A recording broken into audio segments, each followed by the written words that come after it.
Ang programang ito ay rated SPG. Striktong patnubay at gabay ng magulang ang kailangan. Maaaring may masiselang tema, lengguwahe, karahasan, sexual, horror o droga na hindi angkop sa mga bata.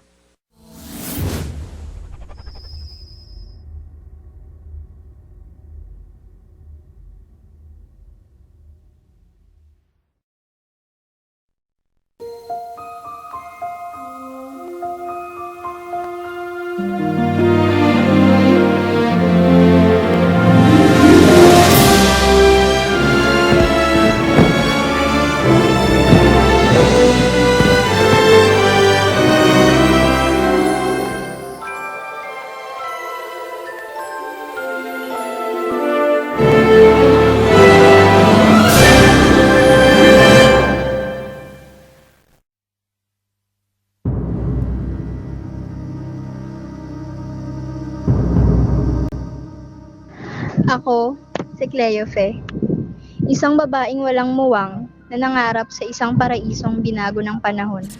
Isang paraisong akala ko'y walang kakaharaping problema, walang sagabal at walang pangamba. Ngunit isa pala itong malaking bahid ng kasinungalingan. Nilamon ako ng labis na pagmamahal sa aking kababatang.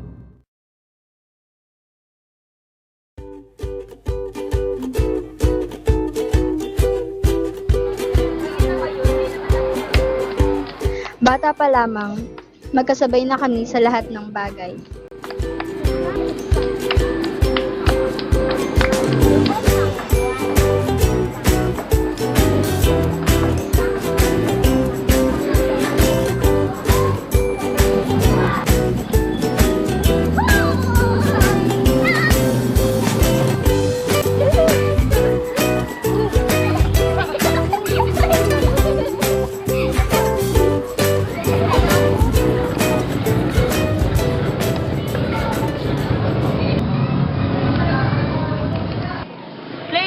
Bumaba ka na nga dyan.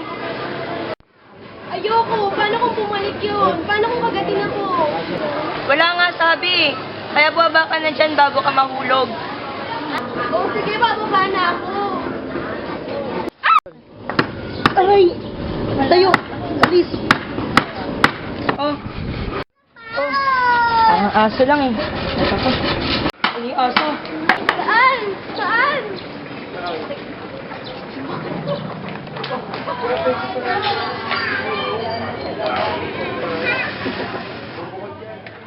Oh, bakit? Naranasan mo na ba yung parang may dumadali sa ng kuryente kapag nagkakasama? Oo naman. Akala ko nga hindi na umalis. Nakasabi ni Nana. Okay lang daw yun. Talaga? Kanino mo naman naranasan mo? Bawal sabihin eh. Gara mo naman. Kala ko ba best friend kita? Bakit tayo sabihin? Bawal talaga eh. Bakit? Ikaw ba? Oo eh. Talaga? Kanino? Hindi ko nga alam kung bakit ganun yung nararamdaman ko. Bakit? Ano bang meron? Ewan ko, parang kasi hindi tama. Anong hindi tama? Kilala ko ba siya? Hindi. Ibang tao siya. Ang tagal ko na siyang gusto. Akala ko dahil nararamdaman ko, kasi hindi pala. Ito pala yun. Alam mo kasi, may mga bagay talaga na hindi natin maintindihan. Yung kahit feeling mo, kahit anong pilit mo, hindi mo talaga malalaman. Maintindihan mo lang yun kapag lumaki ka na. Kung bakit ganun yung nararamdaman mo sa kanya. Eh, sino ba siya? Kilala ko ba siya? Ayaw mo lang sabihin sa akin kasi naiiyak ka na. Hindi mo pa kilala. Hindi ako nang sinabi kung gusto ko siya. Hinahangaan ko lang pala siya. Akala ko hindi. Ay nako, ikaw talaga. Halika na nga, kain na tayo. Bibig kita, tapos sabi na kita. Sige.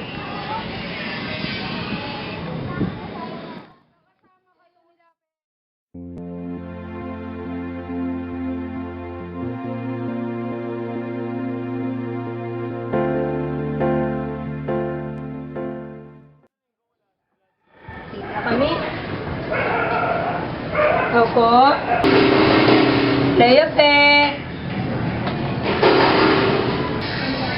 O Ariel! Gusto ka na pala. Ayun daw ba si Sophie? Teka, natawagin ko. Sige. Leo Pe! nandito na si Ariel. Bilisan mo.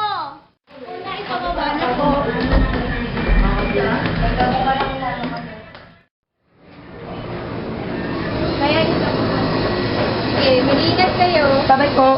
Bye po. Ganun. Uy, dito.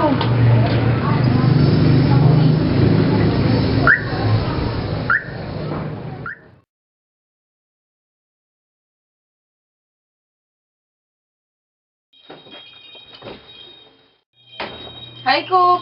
Ewan, Leche. Matay. Si Nanay Tay. Nasa kusina. Ano ginagawa? Hindi ko alam eh. Baka makalam eh. Tignan mo nga ako. Timda ka. Check.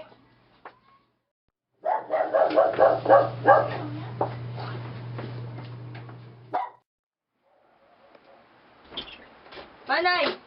Oh. Oh, kumain ka na ba? May Hindi tinira pa. akong pagkain dyan. Kumain ka na. Wait lang. May tatanong ako, Nay. Ano Nay, yun? may tatanong ako. Ano yun? Ano ba yung nararamdaman nyo kapag ano? Pag ano? Kapag kasama nyo si tatay? Lokong bata ka. Ba't mo naman tinatanong? Sabihin mo na lang. Aray, ito na nga. Bakit? May nagugustuhan ka na ba? Hmm? Eh ano, secret? Siyempre, secret ko na yun. Siguro na-in-love ka na, no? Uy, hindi ako. Hindi ako inapit sa'yo, Pinay. Hala, kuya. In love ka kay Ate Cleofe? Hindi! Sabihin ko yan sa kanya. Uy, dito ka. Huwag mo sabihin.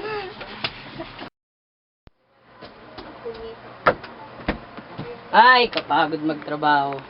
Anong trabaho? Wala kang ang trabaho.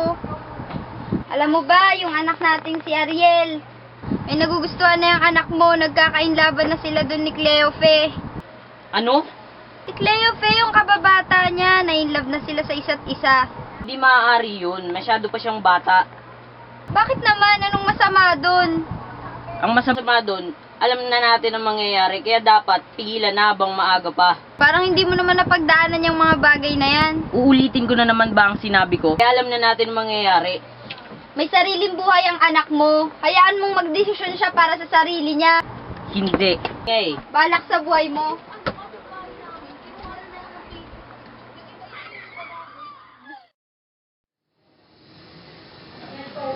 Oh, ba't nga pulala ka? Ano ang problema? Wala. Cleofe, dito na ang tatay mo.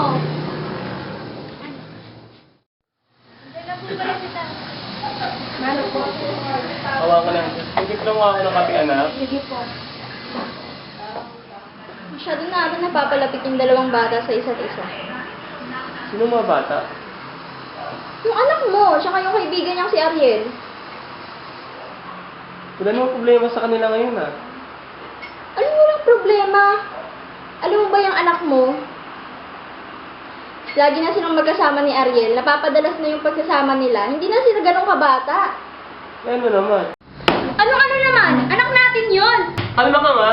Huwag kang masyadong malisyoso. Nay, tayo, ba't po kayo nagsisigaw? May problema po ba? Tayo na po yung kasama. Wala, anak. Lapit na nga pa ng grand ball mo, no? Oo po. May damit ka na ba? Wala pa nga po eh. Pagtatahi na lang kita ng damit mo. Sige, Nay.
Salamat, Ariel, ah. Wala yun. Napasaya mo na naman ako. Yun naman trabaho ko eh. Trabaho? Ka. Kanina papagod ka na. Hindi. Basta para sa'yo. Oo naman, best friend mo ako. Oo. Best friend kita. Dito tayo.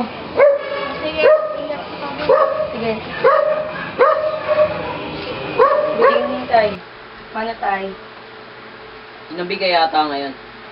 Opo. Umalis kami ni Cleo Faye. Masyado na kayo napapalapit sa isa't isa. Best friend ko siya. Best friend niya ako. Malamang napapalapit kami. Saka malapit lang yung bahay natin sa kanila. Kaibigan lang ba talaga? Opo, tay. Hindi ko nga alam kung bakit o paano. Basta naramdaman ko na bigla eh. Masyado ka pang bata, anak. Hindi mo pa dapat nararamdaman na ganyan. Alam mo bang ngayon pa lang ay tukso na si Clove para sa'yo? Tukso? Tay, hindi. Kaibigan ko lang siya. Akala mo lang yun. Dahil bata ka pa, wala ka pang nalalaman sa mundong ito. Pagka-graduate mo, pupunta ka sa Maynila. Pero, Maynila, di ba malayo yun, tay? At saka may pangako ako kay Cleo Faye na sabay kami mag-aaral dun sa bayan. Wala nang makakapagpabago ng isip ko, Ariel. Sa susunod na buwan, luluwas ka ng Maynila, kaya maghanda ka. Susundin ka ng tiyahin mo dito. Hindi! Hindi ako papayag kahit kayo pa na ama ko ang mag-uutos sa akin. Aba, wala kang galang ah. Ay! Anong nangyayari dito? Magsitigil nga kayo, Ariel! Umakyat ka na sa taas! Anak. Ikaw, ano?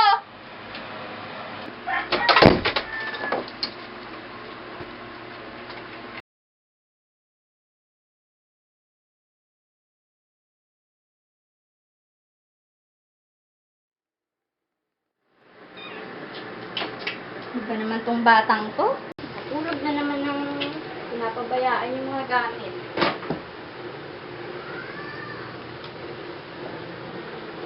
Uniform. Oh, diary niya.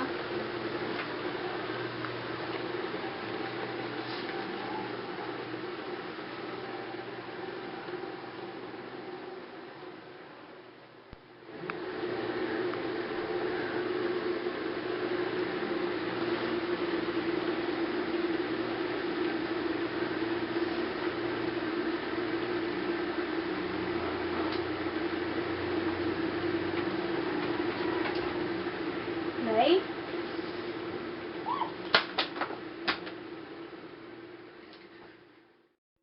Bukas na bukas din. Aalis tayo dito. Ilalayo kita dyan sa Ariel mo.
Bilisan mo na dyan, ha?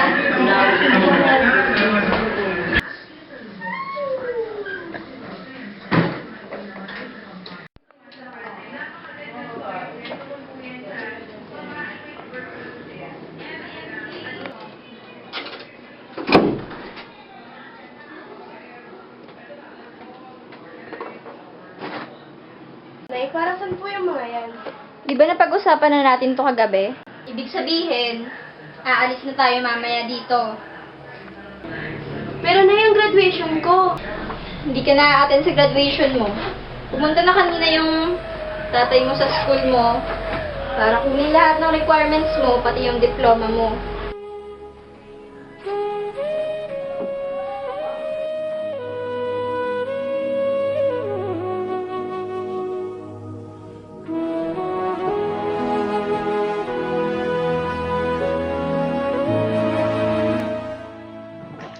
Ayokong umalis.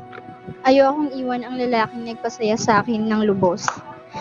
Ang lalaking nagparamdam sa akin ng tunay na pagmamahal. Ngunit may magagawa pa ba ako? Ang mga magulang ko ang makakalaban ko, oras na sundin ko ang damdamin ko.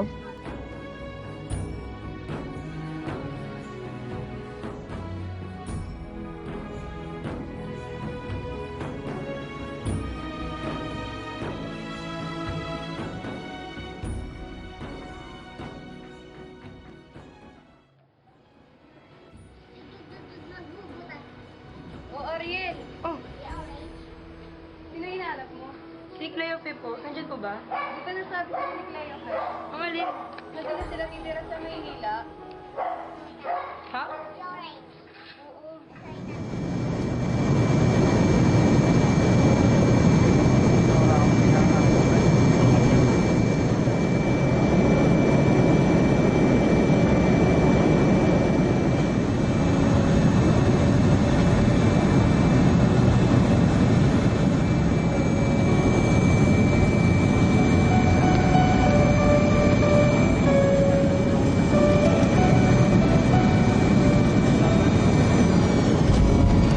We have just landed at Ninoy Aquino International Airport and we are now proceeding to Terminal 3 for your proper deplaning.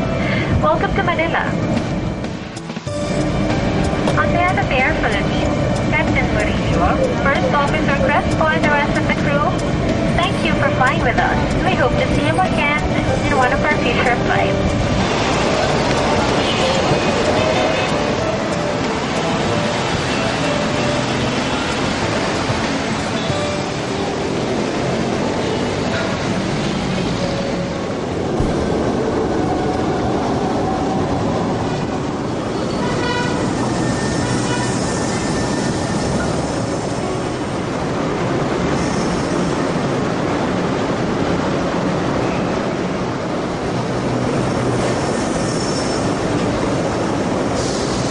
Taft Avenue Station. Hi there! Guess what? There's this new kids zone in Robinson's Galleria. The kids can safely play and read at Little Professor, My Playroom, and Little Martians while we go shopping. Alam niyo ba na hindi nakatapos ng kolehiyo pero dating general na mga katipunerong lumaban sa Kastila ang unang Vice President ng bansa sa katauhan ni Mariano Trias. This is the last station. Kindly exit the train in an orderly manner. Thank you.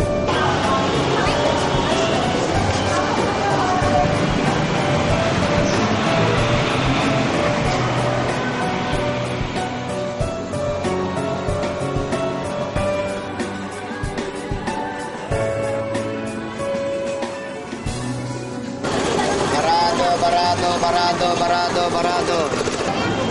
Souvenir!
diary? Yung tungkol sa'yo, nakasulat naman ng ito. Ano? Oo, bata pa lang tayo, mahal lang kita. Pero pinilit kong kalimutan ko naman iyo ako. Pero sa tuwing ginagawa ko yun, sasaktan ako. Sorry talaga. Buti na lang sinabi mo. Alam mo ba lahat na nakakamdaman mo yung mga pinag-play?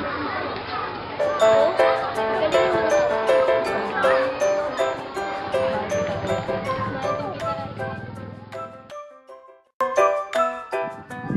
Ngunit sadya nga sigurong mapagbiro ang tadhana. Muli kaming pinagtagpo ng aking pinakamamahal. At sa pagkakataong ito, susundin ko na ang utos ng aking puso.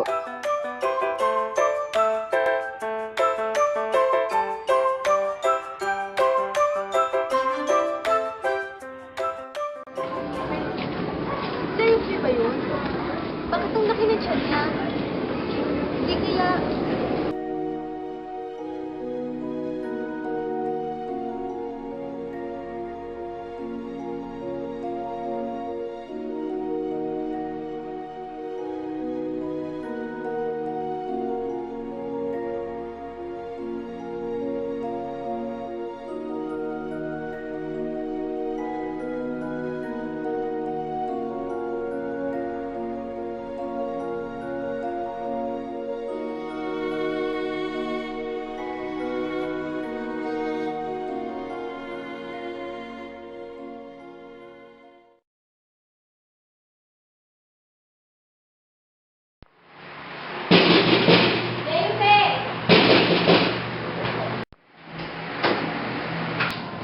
Oh, Nay, ba't po kayo nandito?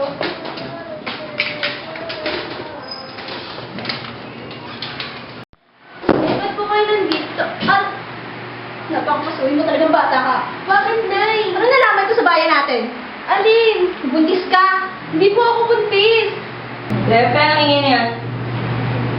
Totoo nga. Mahal ko. Para yan sa pagbibigay ng problema sa buhay namin.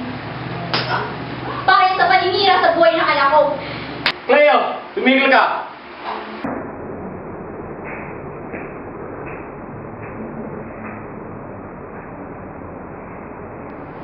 Alam niyo ba yung konsekwensya ng ginawa niyo? Kasi dito po ako napakasalanan. Hindi ba kayo pwede magpakasal? Alam niyo naman siguro yung sitwasyon niyo, no? Opo. Maghihintay na lang po kami ng tamang pagkakataon. Dapat lang, hindi pwedeng maagrabyado itong anak ko. Leo. Sige, kayo na bahala. Pero Ariel, pag pinayang mo itong anak ko, ikaw mananalo sa akin. Opo.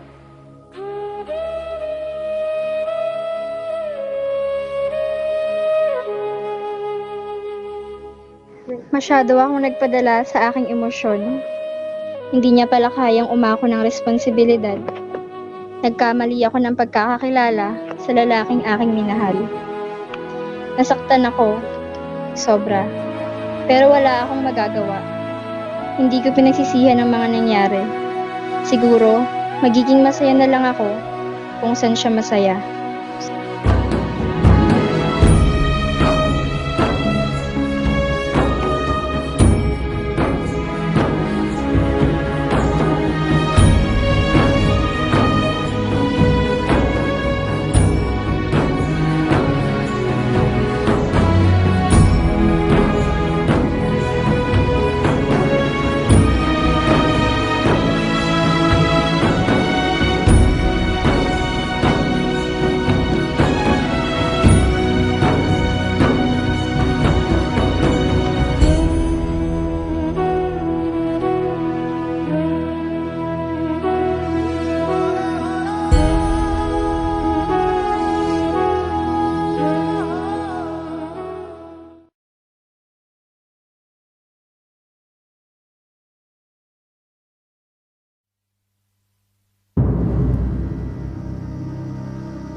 Lalaki po ang apo niyo.